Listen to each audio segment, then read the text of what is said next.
Almost every country in the world is in debt. The United States owes more than $38 trillion. The European Union nearly $14 trillion. And Japan around $9 trillion. Even wealthy countries like Saudi Arabia, Germany, and China carry enormous debt. That raises a strange question. If everyone is in debt, who is the creditor? The answer is more complicated than it looks. In many ways, the world is indebted to itself. Modern debt is not just a burden, it is one of the foundations of the global economy. Wars, economic crises, growth periods, and market collapses all sit on top of the invisible debt system. When you follow that system closely, you realize countries are often borrowing from structures connected to each other rather than from one single owner of wealth. Global debt has reached $315 trillion, almost 3 times the size of the world economy. To understand how this happened, we need to go back centuries. The modern debt system was born during wars. In 1694, England was fighting France and running out of gold. The king borrowed money from merchants and promised to repay them with interest using future taxes. To manage this system, the Bank of England was created.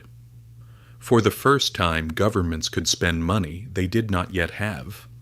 Investors received a government-backed promise that could be bought and sold. That became the foundation of the modern bond market. Soon, other countries copied the model. France adopted it, the Netherlands improved it, and the newly independent United States used it to finance both the Revolutionary War and westward expansion. Over time, national debt stopped being viewed as weakness and became a symbol of trust and power.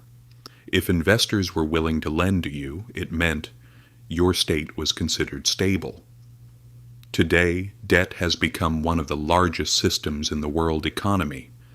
Governments, banks, companies, and citizens all rely on borrowing. In the United States, much of the debt is owned by Americans themselves through banks, pension funds, investment funds, and the Federal Reserve.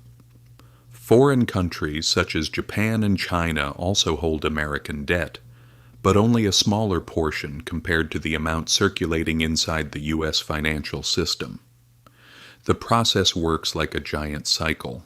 The U.S. Treasury issues bonds, investors buy them.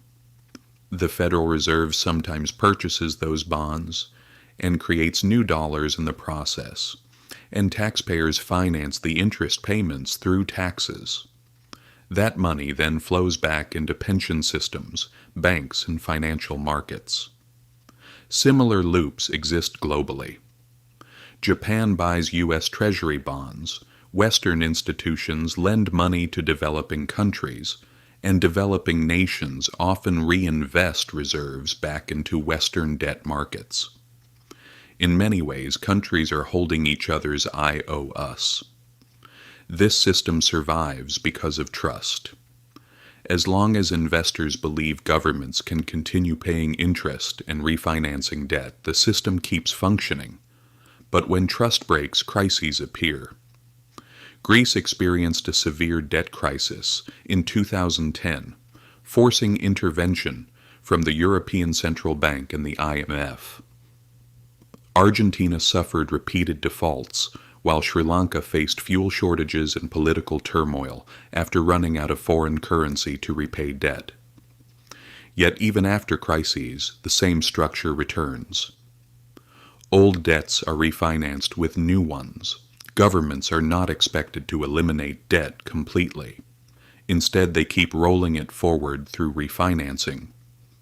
Countries like Japan have carried enormous debt for decades, yet investors still buy their bonds because government debt is considered one of the safest assets in the world. Government bonds are deeply tied to the modern financial system.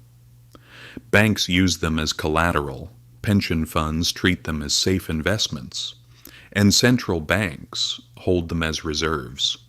Some economists even argue that if governments fully repaid their debt, the system itself could become unstable, because too many financial assets would disappear from circulation.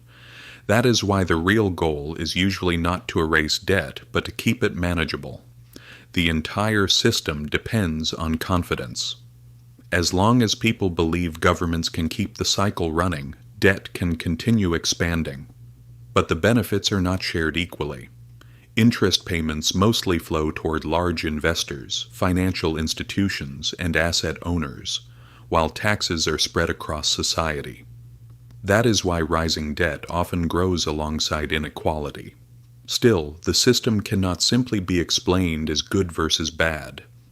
Governments issue debt, banks multiply it, investors trade it, and ordinary people depend on the same structure through salaries, pensions, taxes, loans, and savings. Debt has effectively become part of money itself. In the past, debt mainly meant bondage. Today, it has become one of the core balances holding the global economy together. But if trust in that balance ever breaks completely, the world may once again remember what debt truly is, a promise that cannot last forever.